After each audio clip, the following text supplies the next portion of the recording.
Bienvenue dans Papa GPA, le podcast qui raconte un parcours de gestation pour autrui queer et dans une démarche éthique.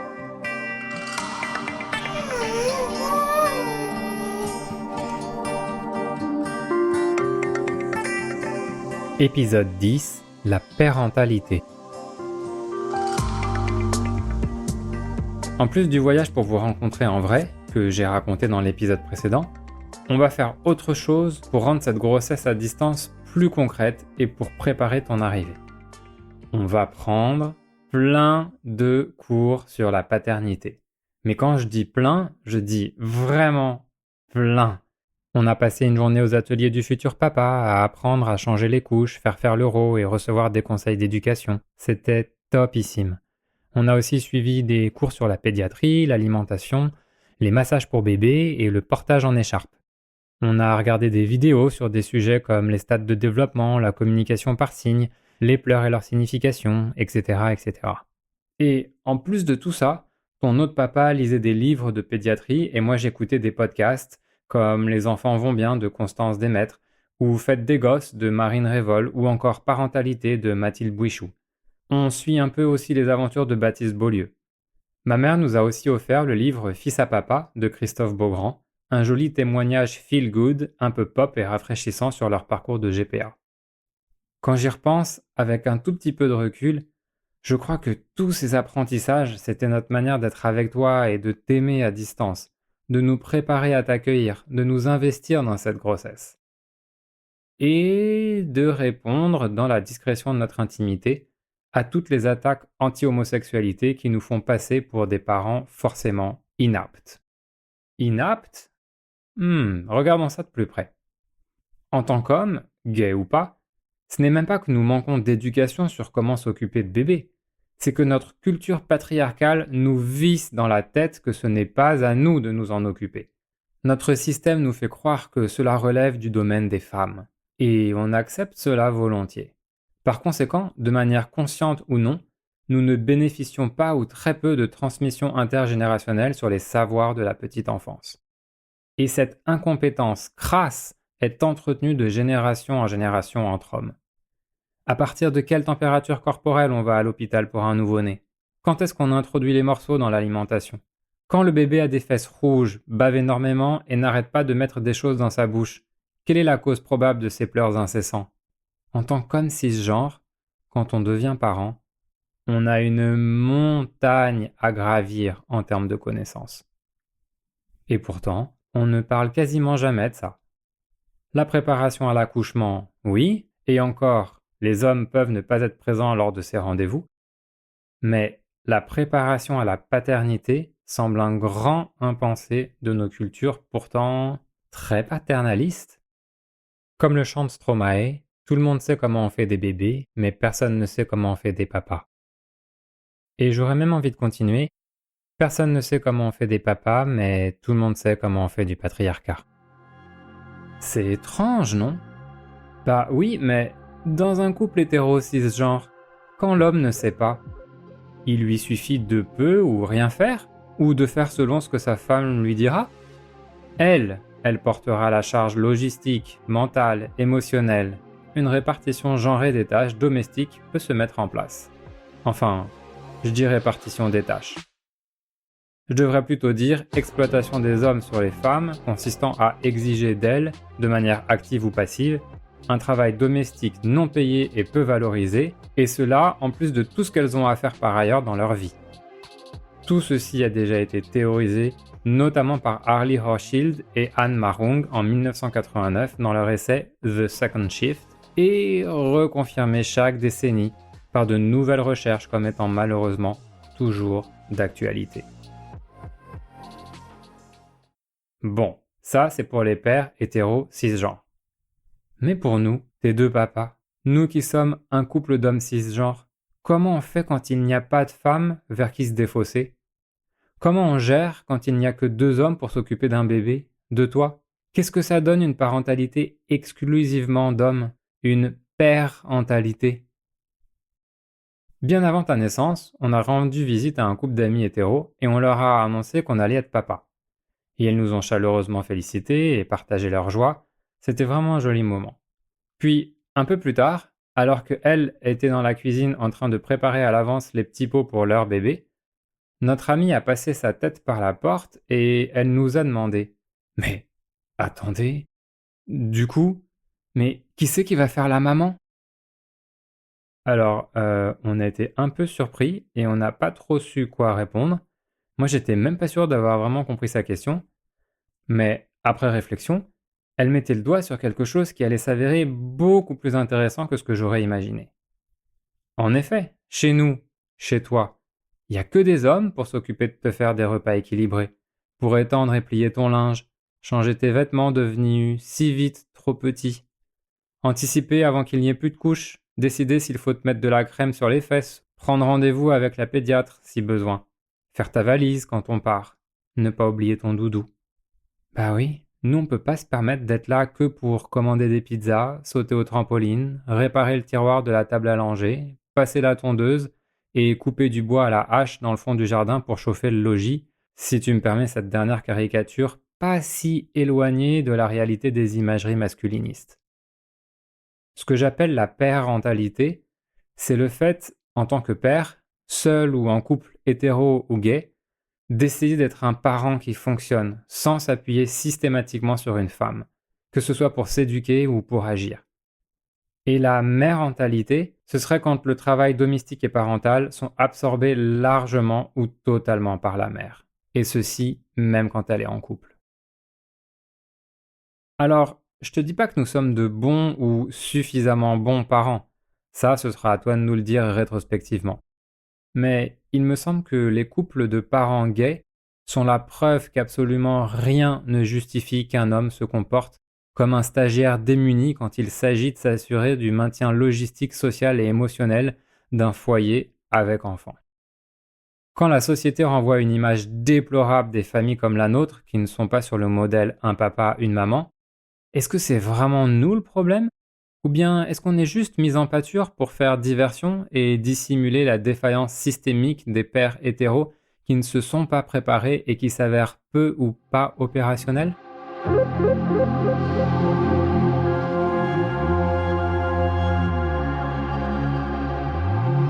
Tous ces sujets, je crois qu'il faut prendre le temps de les adresser avec son ou sa partenaire bien avant la naissance. Se préparer, ça prend du temps et de l'énergie. Faut donc le faire en amont. Pas quand tout le monde est à fleur de peau parce qu'on dort 3h30 par nuit et qu'on se reconnaît plus dans le miroir. Là, c'est déjà trop tard. Et le truc trop bien, c'est qu'il y a vraiment plein de matériel qui existe désormais, quel que soit le support qu'on préfère et le budget qu'on a. J'en ai cité plusieurs en début d'épisode, mais il y a aussi le blog et la BD culte d'Emma Fallait demander sur la charge mentale des femmes. Côté podcast, il y a de nouveau Les couilles sur la table de Victoire Toyon, ou Les chroniques du sexisme ordinaire de Marine Pétroline, ou encore Papatriarcat de Cédric Rostin, que j'ai découvert plus tardivement et qui lui-même regorge de ressources et d'autres références. Bref, il y a de quoi faire, et plus aucune excuse de ne pas faire. Mais bon, c'est tellement confortable d'avoir des privilèges qui nous permettent d'éviter à travailler pour le foyer. Et c'est pas parce qu'on sait qu'on change. Il y a quelques jours, en octobre 2024, j'ai participé à Bruxelles à la journée annuelle d'études, d'échanges et d'ateliers organisée par SOFIA, le réseau belge des études de genre. J'ai notamment pu écouter la passionnante conférence de la chercheuse Elsa Boulet de l'Université de Nantes et son confrère Aden Gade de l'Université de Tours. Et elles expliquaient avec acuité comment les études de terrain en sociologie montrent qu'une vaste majorité de pères hétéros mettent en place tout un tas de stratégies pour éviter d'avoir à s'occuper du bébé, ce qu'une autre sociologue, Laura Carpentier-Goffre, avait recommencé à déchiffrer récemment dans une série d'articles en 2020, et tout ceci dans la continuité des travaux des féministes matérialistes des années 70, comme Christine Delphi par exemple. Donc, il y a plus de 50 ans. Et on n'est toujours pas sorti de ça.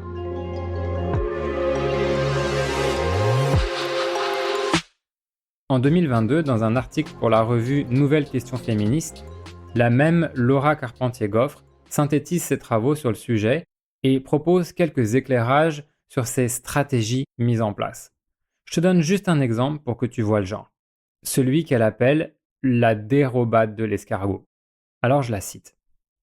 Cette parade consiste pour l'homme à accumuler les bourdes lors de l'exécution de certaines tâches, jusqu'à ce que la femme, excédée de devoir ressasser les mêmes consignes, voire de réparer les dégâts causés par son conjoint, finisse par en conclure à une sorte d'inaptitude invétérée indépendante de sa volonté et renonce à le mettre à contribution. Fin de citation. Et il y a 5 ou 6 stratégies mises à nu comme ça dans cet article. Elle parle aussi de finir par faire appel à une aide ménagère quand les femmes capitulent, un mot souvent employé, raconte-t-elle. Ainsi, les hommes préfèrent mettre la main à la poche pour ne pas avoir à la mettre à la pâte, et se font donc servir par 2 femmes plutôt qu'une, conclut-elle. Elle aborde aussi la question de la racialisation de ces métiers domestiques. L'article est vraiment remarquable.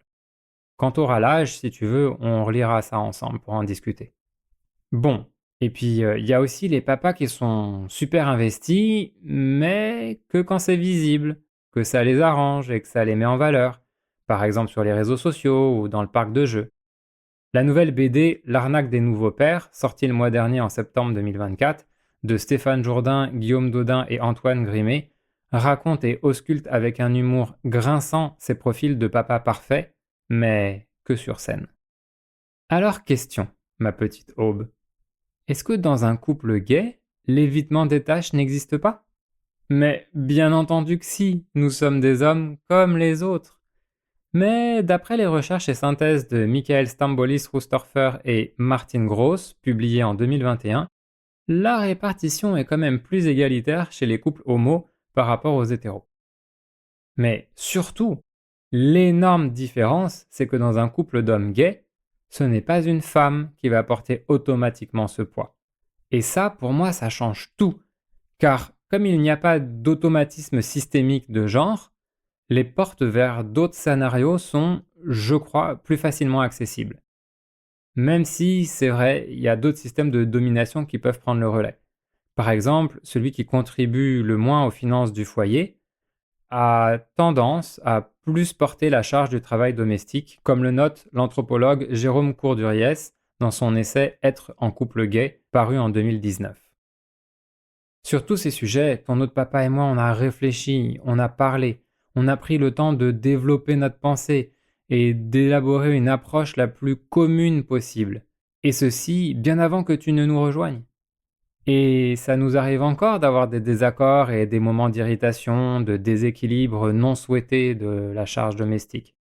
Mais on a essayé d'anticiper ça. Puis, le moment venu, on a embrassé notre parentalité comme une opportunité de nous élever, d'augmenter notre puissance d'agir, comme dirait Spinoza. Et on l'a aussi fait pour toi, bien entendu. Tout simplement parce que on t'aime. Ta grand-mère, elle dit toujours, aimer, c'est apporter de bons soins. Comment on peut apporter des bons soins quand on n'y connaît rien?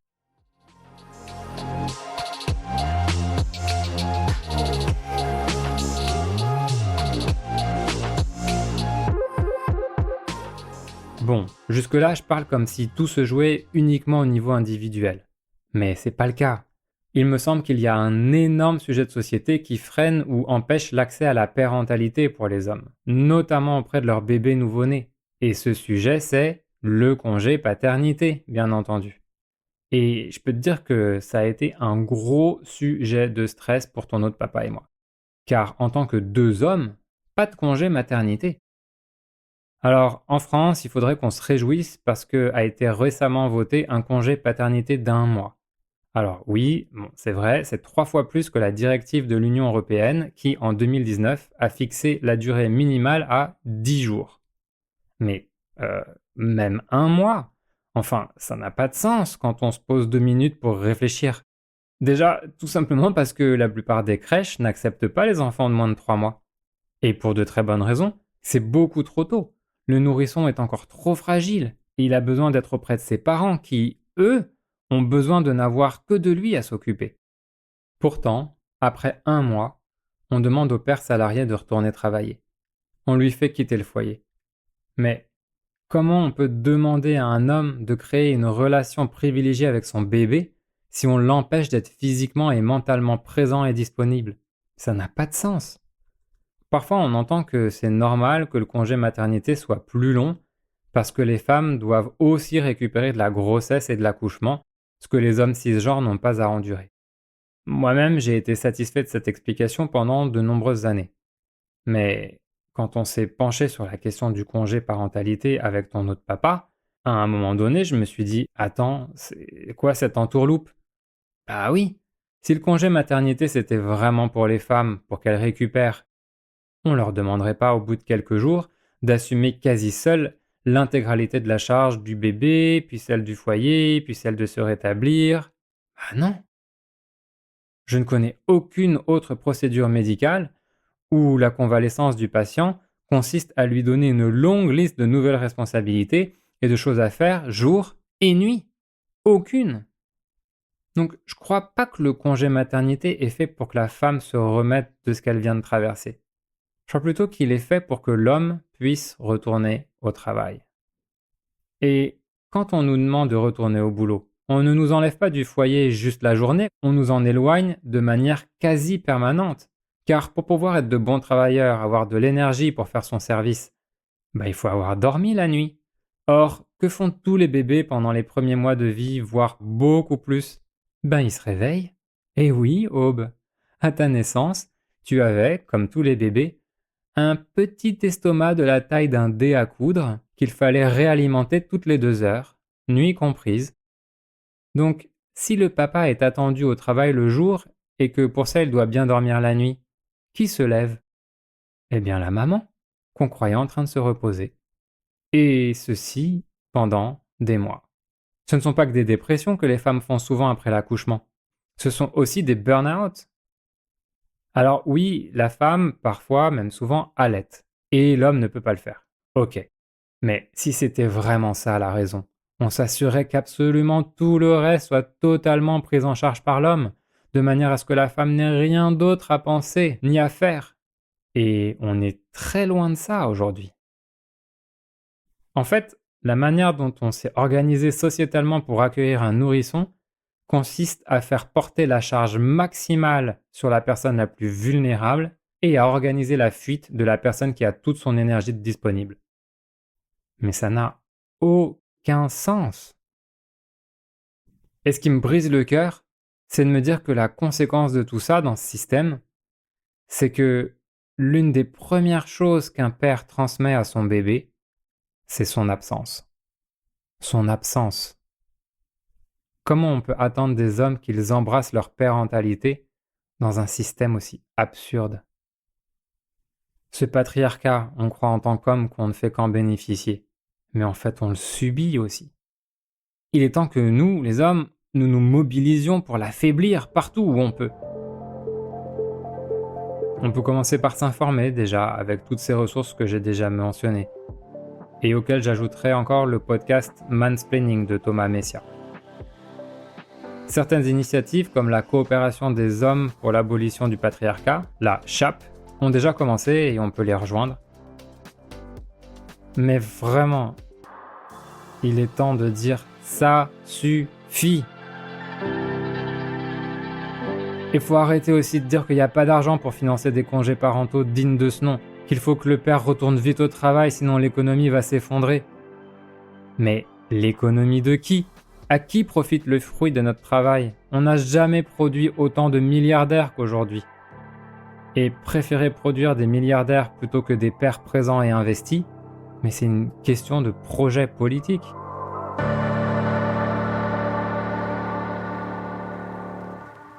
D'ailleurs, il ne me semble pas que dans les familles très aisées où le père pourrait tout à fait arrêter de travailler pendant 6 mois ou 1 an pour s'occuper de son bébé, la pratique attendue et valorisée soit de le faire.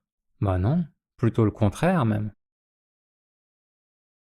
Bon, tu vois toutes ces questions, Aube? Eh bien, imagine-toi quand il y a 2 papas, c'est-à-dire 2 personnes qui doivent retourner travailler au bout de quelques jours. Tu vois le niveau de panique qu'on a eu et tous les papas gays avec nous? Eh ben, je vais te raconter comment ça s'est passé pour nous, parce que c'est assez révélateur. Donc, comment on a essayé de régler ce problème? Tout simplement en demandant à nos employeurs de nous offrir plus que ce que la loi les contraignait à faire. Avec ton autre papa, on s'était dit, quoi qu'il arrive, on passe les 3 premiers mois avec toi, même si c'est sans revenu. Et c'est ce que nous avons d'ailleurs fait pour ton autre papa qui a dû compléter avec un congé sans solde. De mon côté, ils mettent un peu de temps à répondre car le cas ne s'était encore jamais présenté. La chargée RH qui s'occupe de mon dossier connaît notre situation, elle a compris les enjeux et je sais que nous sommes entre de bonnes mains.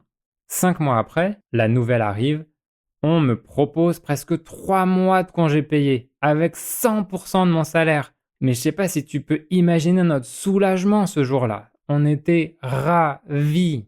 Je les ai chaleureusement remerciés, comme tu t'en doutes. On a eu beaucoup de chance.